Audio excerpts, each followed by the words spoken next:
Kolkata TV ডিজিটালে আপনাদের সকলকে স্বাগত। নিপা ভাইরাসের মাঝখানে আরও কি ভাইরাসের আতঙ্ক বাড়ছে? মনে হয় বাড়ছে, বিশেষজ্ঞরা তাই বলছেন। কি আতঙ্ক বলবো আপনাদের এই ভিডিওতে। অ্যামাজন যক্ষা বা টিবি রোগের মহামারীর ব্যাপারে নিশ্চিত করলো। যক্ষা বা টিবি এক ধরনের ব্যাকটেরিয়াল ইনফেকশন, যাকে ভিক্টোরিয়ান ডিজিজ বলা হচ্ছে। টিবির এই সাম্প্রতিক ঘটনাটি ঘটেছে অ্যামাজন কভেন্ট্রি ওয়্যারহাউসে। আক্রান্ত প্রায় 3000 কর্মী।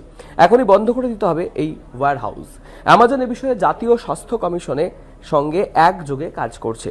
অ্যামাজনের ভিক্টোরিয়ান যুগ, অ্যামাজন গুদামে হাজির ভিক্টোরিয়ান যুগ, না ঠিক ভিক্টোরিয়ান যুগ নয়, বরং ভিক্টোরিয়ান যুগের একটি রোগ।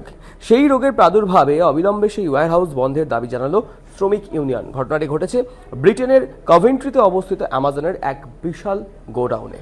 ভিক্টোরিয়ান যুগের এই রোগটি কি, কেন ভিক্টোরিয়ান যুগ বলা হচ্ছে? ভিক্টোরিয়ান যুগের রোগটি হচ্ছে টিউবারকিউলোসিস, টিবি বা যক্ষা। এই রোগের প্রাদুর্ভাবের খবর নিশ্চিত করেছে ওই কোম্পানি। যক্ষাকে সাধারণত ব্রিটিশ ইতিহাসের ভিক্টোরিয়ান যুগের রোগ হিসেবে চিহ্নিত করা হয়।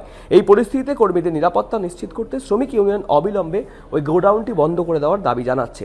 কোথায় ঘটেছে এই ঘটনা? এত বড় ভয়াবহ বিষয়টা ব্রিটেনের কভেন্ট্রিতে অবস্থিত অ্যামাজনের একটি ডিস্ট্রিবিউশন সেন্টার, সেখানে এই রোগের প্রাদুর্ভাব। অ্যামাজন নিশ্চিত করছে গত বছর তাদের এই গুদামে কাজ করা 10 জন কর্মীর শরীরেই টিবি বা যক্ষা ধরা পড়েছে। এটি মূলত ফুসফুসের একটি সংক্রামক ব্যাধি, যা 19বিংশ শতাব্দীতে অত্যন্ত ভয়াবহ আকার ধারণ করে। অ্যামাজন কি প্রতিক্রিয়া দিচ্ছে এই ঘটনার পরবর্তী ক্ষেত্রে? অ্যামাজনের পক্ষ থেকে জানানো হয়েছে তারা স্থানীয় স্বাস্থ্য বিভাগ এবং স্বাস্থ্য সুরক্ষা সংস্থার সঙ্গে নিয়মিত যোগাযোগ রাখছে। তাদের দাবি, শনাক্ত হওয়া রোগীরা সরাসরি সংক্রমণ ছড়ানোর মতো অবস্থায় নেই। তাছাড়া এখন কর্মীদেরকে স্ক্রিনিং করা হচ্ছে, তাদের নিয়মিত পরীক্ষাও করানো হচ্ছে। অর্থাৎ অ্যামাজনের পক্ষ থেকে কিন্তু যারা সেই ওয়্যারহাউসের কর্মী রয়েছেন তাদের দিকটাও ভেবে একাধিক সিদ্ধান্ত নেওয়া হয়েছে এই রোগ ঠেকানোর জন্য।